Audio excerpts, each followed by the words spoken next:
केन्दुझर शहीद जवान को मुख्यमंत्री श्रद्धांजलि विमानबंदर में केन्दुझर शहीद जवान राजकिशोर मुंडा को मुख्यमंत्री मोहन चरण माझी श्रद्धांजलि ज्ञापन करिसेंति। शोक संतप्त परिवार वर्ग को समवेदना जणाइबा सहित अमर आत्मार सद्गति पाई महाप्रभुंक निकट में प्रार्थना करिसेंति मुख्यमंत्री।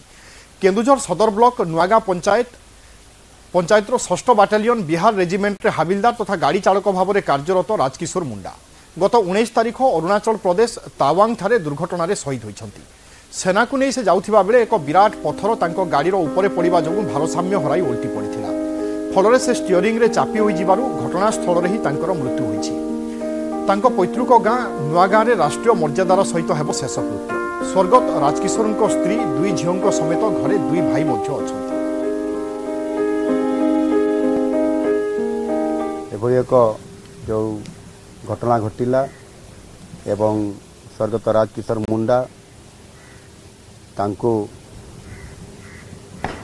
मु तांको ये देहांत रे तांकर मु अत्यंत दुखित और मर्माहत। तांको आत्मा सद्गति पाई प्रार्थना करुछि एवं तांकर शोकसंतप्त परिवार रे सुख और आनंद आसु शांति विराजमान करू प्रभु को निकट रे ही प्रार्थना करुछि। जेहेतु तांकर घर मो विधानसभा अंचल एवं मो गाँ रु अति पाखरे मु तांको परिवार को जानी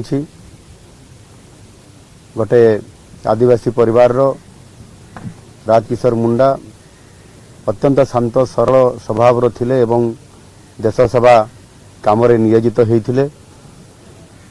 एभली जणे जवान आज आम देश हरी ये निश्चित भाव में गोटे क्षति होइछि। केन्दुझर जिला सदर ब्लॉक